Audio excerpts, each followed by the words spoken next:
Hi all, എല്ലാവർക്കും എൻ്റെ നമസ്കാരം. നമ്മുടെ ശരീരത്തിലെ പാരമ്പര്യങ്ങളെയും നമ്മുടെ പ്രവർത്തനങ്ങളെയും നമ്മുടെ സ്വഭാവത്തെയൊക്കെ നിയന്ത്രിക്കുന്നത് തീർച്ചയായും നമ്മുടെ DNA ആണ്. DNA നമ്മുടെ പാരമ്പര്യത്തെ നിയന്ത്രിക്കുന്നു, പലതരത്തിലുള്ള സ്വഭാവങ്ങളെ നിയന്ത്രിക്കുന്നതോടൊപ്പം തന്നെ നമ്മുടെ ശരീരത്തിലേക്ക് പാരമ്പര്യമായി കിട്ടുന്ന ഒരുപാട് അനാരോഗ്യകരമായ, നമ്മുടെ ശരീരത്തിൽ പലതരത്തിലുള്ള രോഗങ്ങൾ ഉണ്ടാക്കുന്ന, പലതരത്തിൽ വളരെ മോശമായ ചിന്താഗതികൾ ഉണ്ടാക്കുന്ന DNA-യും ജീനുകളും നമുക്ക് കാണാൻ സാധിക്കുന്നു. ഇതിൽ നിന്ന് പലപ്പോഴും നാം മോചിതരാകാതെ ഇത്തരത്തിലുള്ള DNA-യുടെ തുടർ പ്രവർത്തനം നമ്മുടെ ശരീരത്തെ, നമ്മുടെ ജീവിതത്തെ ആകെ തകർത്തു കളയുന്ന ഒരു പരിസ്ഥിതി നാം ഇന്ന് ലോകത്ത് കാണാറുണ്ടെന്നുള്ളതാണ്. എങ്ങനെയാണ് നമ്മുടെ ജീനുകളെ നിയന്ത്രിച്ചുകൊണ്ട് കൂടുതൽ നമുക്ക് സന്തോഷം അല്ലെങ്കിൽ നമ്മുടെ രോഗാവസ്ഥയിൽ നിന്ന് ആരോഗ്യത്തോടുകൂടി നല്ല വെൽബീയിങ് ആയിട്ട് നല്ല മനസ്ഥിതി ഉണ്ടാവുക, അല്ലെങ്കിൽ മനസ്സിൻ്റെയും ശരീരത്തിൻ്റെയും ആരോഗ്യങ്ങൾ സമീകരിച്ചുകൊണ്ട്, ഈക്വലൈസ് ചെയ്തുകൊണ്ട് എങ്ങനെ നമുക്ക് ജീവിക്കാൻ കഴിയും, അതാണ് നമ്മുടെ ഇന്നത്തെ വിഷയം. ആ വിഷയത്തിലേക്ക് നാം പോകുമ്പോൾ നമ്മുടെ ശരീരത്തിൽ തലച്ചോറിൽ നമുക്ക് കാണുന്ന സെല്ലുകളെയാണ് നമ്മൾ ന്യൂറോണുകൾ എന്ന് വിളിക്കുന്നത്.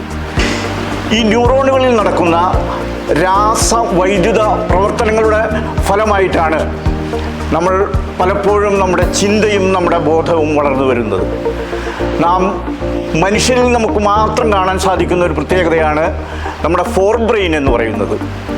നമ്മുടെ ഫോർ ബ്രെയിനാണ് നമ്മുടെ ചിന്ത, ബോധം, അതുപോലെ തന്നെ നമ്മുടെ യുക്തി, നമ്മുടെ സംസ്കാരം, അതുപോലെ തന്നെ നമ്മുടെ കൾച്ചർ, ഇതെല്ലാം നിയന്ത്രിക്കുന്നത് ഫോർ ബ്രെയിനിൻ്റെ വളർച്ചയോട് കൂടിയിട്ടാണ്. മൃഗങ്ങളിൽ കാണാത്തതും ഈ ഫോർ ബ്രെയിനാണ്.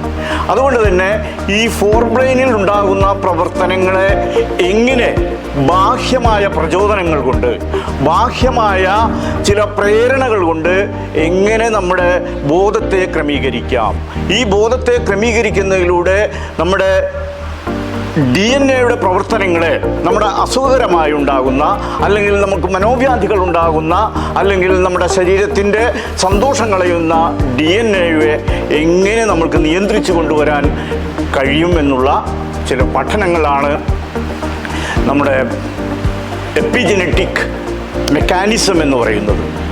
നമ്മൾ സന്തോഷം തേടുന്നു, പക്ഷെ നമുക്ക് സന്തോഷം ലഭിക്കുന്നില്ല. പാരമ്പര്യമായി ലഭിക്കുന്ന ഇത്തരം ജീനുകൾ നമ്മളിൽ ഒരുപാട് പ്രശ്നങ്ങൾ ഉണ്ടാക്കുന്നു.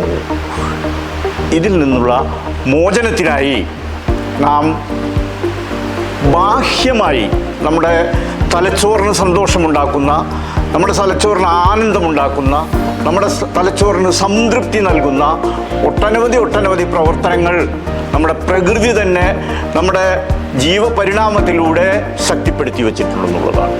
ഈ ശക്തിപ്പെടുത്തിയ പ്രകൃതിയിലുണ്ടാകുന്ന പല പ്രചോദനങ്ങളും, സൂര്യാസ്തമയം തുടങ്ങി സൂര്യോദയം തുടങ്ങി, അതുപോലെ കാറ്റും വെളിച്ചവും കടലും കായലും അരുവികളുമെല്ലാം നമുക്ക് സന്തോഷം തരുന്ന ഒരുപാട് ബാഹ്യ പ്രചോദനങ്ങളാണ്. ഇവയെ ഉപയോഗിച്ചുകൊണ്ട് തന്നെ, അല്ലെങ്കിൽ നമ്മുടെ സാമൂഹ്യമായ കൂടുതൽ ബന്ധങ്ങൾ ഉപയോഗിച്ചുകൊണ്ട് തന്നെ, നമ്മുടെ അറിവുകൾ വർദ്ധിപ്പിച്ചുകൊണ്ട് തന്നെ നമ്മുടെ മനസ്സിനും നമ്മുടെ ശരീരത്തിനും സന്തോഷം തരുന്ന ഒരു ഹോർമോണാണ്, അല്ലെങ്കിൽ ഒരു ന്യൂറോ ട്രാൻസ്മിറ്ററാണ് ഡോപ്പോമിൻ എന്ന് പറയുന്ന ന്യൂറോ ട്രാൻസ്മിറ്റർ. ഇത് നമുക്ക് സന്തോഷം പകരുന്നു, സമാധാനം തരുന്നു, സംതൃപ്തി തരുന്നു, ജീവിത സൗഭാഗ്യങ്ങളായ കൂടുതൽ ഉയരത്തിലേക്ക് നമുക്ക് വളരാനുള്ള, പഠിക്കാനുള്ള ആർജവും ബോധവും നമ്മൾ ഉണ്ടാക്കിത്തരുന്നു. പക്ഷെ നിർഭാഗ്യവശാൽ ഈ ഡോപ്പോമിൻ്റെ പ്രവർത്തനം പലപ്പോഴും അതിൻ്റെ എതിർദിശയിലേക്ക് ചലിപ്പിക്കാനുള്ള ഒരു പ്രവണതയും നമ്മുടെ DNA-യിൽ അല്ലെങ്കിൽ ജീനുകളിൽ നമുക്ക് കാണാൻ സാധിക്കും. ഇതിനെ കെട്ടിവെച്ചുകൊണ്ട്, ഇതിനെ തടഞ്ഞു നിർത്തിക്കൊണ്ട് നാം ഡോപ്പോമിൻ കൂടുതൽ ഉൽപ്പാദിപ്പിക്കുവാനുള്ള പ്രവണതകൾ. എങ്ങനെയാണ് നമുക്ക് ഡോപ്പോമിൻ ഉൽപ്പാദിപ്പിക്കുവാൻ കഴിയുക? രണ്ട് വ്യക്തികൾ തമ്മിൽ ഒരു ബന്ധമുണ്ടാക്കുമ്പോൾ, ഒരു സൗഹാർദ്ദമുണ്ടാക്കുമ്പോൾ, രണ്ടുപേരും തമ്മിൽ കുറച്ചു നേരം ഇരുന്ന് സംസാരിക്കുമ്പോൾ നമ്മൾ ആഹ്ലാദത്തിലാകുന്നു, നമ്മൾ സന്തോഷത്തിലാകുന്നു, നമ്മൾ എല്ലാം മറന്നുകൊണ്ട് നമ്മൾ സന്തോഷവാന്മാരാകുന്നു. ഇതുപോലെ തന്നെ നമുക്കിഷ്ടമുള്ള ഏതെങ്കിലും ഒരു പ്രവൃത്തി നാം ചെയ്യുമ്പോൾ, വയലിൻ വായിക്കുമ്പോൾ, സംഗീതം കേൾക്കുമ്പോൾ, അല്ലെങ്കിൽ അതുപോലെ ചിത്രം വരയ്ക്കുമ്പോൾ എല്ലാം നമുക്ക് ഇത്തരത്തിലുള്ള ഒരു പ്രചോദനം അല്ലെങ്കിൽ മാനസികമായ ഒരു സന്തോഷം തരുന്നു. ഇഷ്ടമുള്ള ഭക്ഷണം കഴിക്കാൻ എല്ലാവർക്കും ഇഷ്ടമാണ്. പക്ഷെ ഭക്ഷണം അമിതമായി കഴിക്കുമ്പോഴാണ് പലതരത്തിലുള്ള രോഗങ്ങളും പ്രശ്നങ്ങളും നമ്മുടെ ശരീരത്തിൽ ഉണ്ടാകുന്നത്. അപ്പോൾ ഇഷ്ടമുള്ള ഭക്ഷണം കഴിക്കുമ്പോൾ നമുക്കൊരു സംതൃപ്തി ഉണ്ടാകും. ആ സംതൃപ്തി ആ ഭക്ഷണം വീണ്ടും കഴിപ്പിക്കാൻ നമ്മളെ പ്രചോദിപ്പിക്കുന്നു, നമ്മളെ പ്രേരിപ്പിക്കുന്നു. അങ്ങനെ നമ്മുടെ ശരീരത്തിൽ കൂടുതൽ സന്തോഷമുണ്ടാക്കുന്ന, കൂടുതൽ ആഹ്ലാദമുണ്ടാക്കുന്ന, നമുക്ക് കൂടുതൽ വളരാൻ സാധിക്കുന്ന പ്രവർത്തനങ്ങളിലേക്ക് നാം വ്യാപൃതരാകുമ്പോഴാണ്, നാം ലയിക്കുമ്പോഴാണ് നമ്മുടെ മനസ്സിൻ്റെ സന്തോഷമുണ്ടാകുന്നത്. ഇതെങ്ങനെയാണ് എന്ന് നമുക്കൊന്ന് പരിശോധിക്കാം. എങ്ങനെയാണ് നമ്മുടെ മനസ്സിന് സന്തോഷമുണ്ടാക്കാൻ കഴിയുക? മനസ്സെപ്പോഴും ആഗ്രഹിക്കുന്നതാണ് ഒരു മോട്ടിവേഷൻ. നമ്മളെ ഒരാൾ പ്രചോദിപ്പിക്കുമ്പോൾ, നമ്മളെ ഒരാൾ അംഗീകരിക്കുമ്പോൾ നാം സന്തോഷവാന്മാരാണ്. മറിച്ച് അയാൾ നമ്മളെ വിമർശിക്കുമ്പോൾ നമുക്ക് വിഷമമുണ്ടാകും. ഈ മോട്ടിവേഷൻ നമ്മുടെ ജീവിതത്തിൽ എപ്പോഴും നമുക്ക് ഒരു മെൻറ്റർ ആവശ്യമാണ്. അധ്യാപകനാകാം, രക്ഷിതാകാം, മറ്റാരോ ആകാം.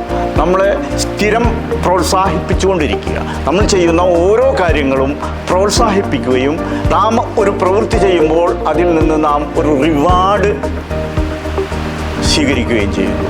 നാം പ്രോത്സാഹനത്തിൻ്റെ ഒരു മോട്ടിവേഷൻ ഉണ്ടാകുമ്പോൾ അതിനൊരു റിവാർഡ് ഉണ്ടാകുന്നു. ഭക്ഷണം കഴിക്കുമ്പോൾ സംതൃപ്തി തരുന്നത് ഈ ഒരു അനുഭവമാണ്. തലച്ചോറിൽ ഡോപ്പോമിൻ ഉണ്ടാകുന്നു.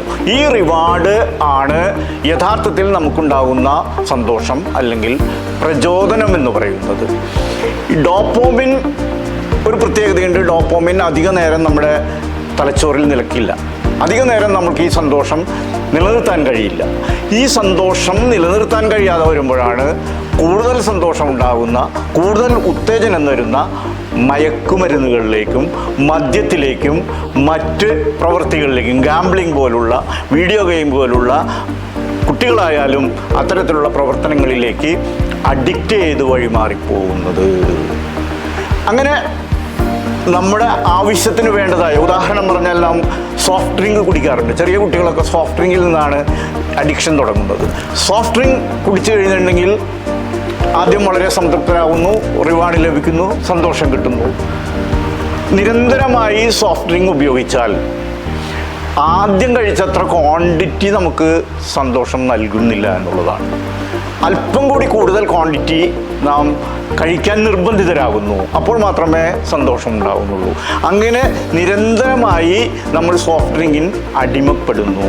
ഇത് തന്നെയാണ് വീഡിയോ ഗെയിമിലും കുട്ടികൾ നിരന്തരമായി ഇത് ഉപയോഗിക്കുമ്പോൾ പല രക്ഷിതാക്കളിൽ നിന്നും ഞാൻ സ്ഥിരമായി കേൾക്കുന്നതാണ്, കുട്ടികൾ നിരന്തരമായി മൊബൈൽ ഉപയോഗിക്കുന്നു, നിരന്തരമായി വീഡിയോ ഗെയിമുകൾ കാണുന്നു. ഇതൊരു വല്ലാത്ത പ്രശ്നമാണ്. പഠനമില്ല, അതുപോലെ തന്നെ മറ്റു യാതൊരു തരത്തിലുള്ള ബന്ധങ്ങൾ വരെയും അവർ മറന്നുപോയിരിക്കുകയാണ്. കാരണം ഈ വീഡിയോ ഗെയിം അല്ലെങ്കിൽ ഇത്തരത്തിലുള്ള മൊബൈൽ ഉപയോഗം. ഇങ്ങനെ അഡിക്ഷൻ ആകുന്ന, കേവലം അഡിക്റ്റ് ആകുന്നത് മദ്യപാനത്തിൽ മാത്രമല്ല, അതിനപ്പുറമുള്ള ഒരുപാട് വിഷയങ്ങളിൽ നാം അഡിക്റ്റ് ആകുന്നു.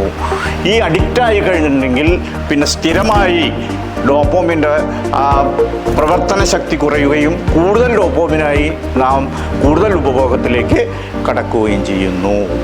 ഇവിടെയാണ് നാം കൂടുതൽ ശ്രദ്ധിക്കേണ്ടത്. നമ്മുടെ മനസ്സിന് സുഖമുണ്ടാകുന്ന, നമ്മുടെ മനസ്സിന് സന്തോഷിപ്പിക്കുന്ന, നമ്മുടെ സ്കൂളുകളിലായാലും അല്ലെങ്കിൽ നമ്മൾ എവിടെയൊക്കെയാണോ പ്രവർത്തിക്കുന്നത് ആ മേഖലകളിലെല്ലാമായാലും നാം അവരെ പ്രചോദിപ്പിക്കുന്ന ബാഹ്യപ്രേരണകൾ, പലതരത്തിലുള്ള താല്പര്യം ജനിപ്പിക്കുന്ന ഗെയിമുകൾ കുട്ടികൾക്ക് കൊടുക്കുക.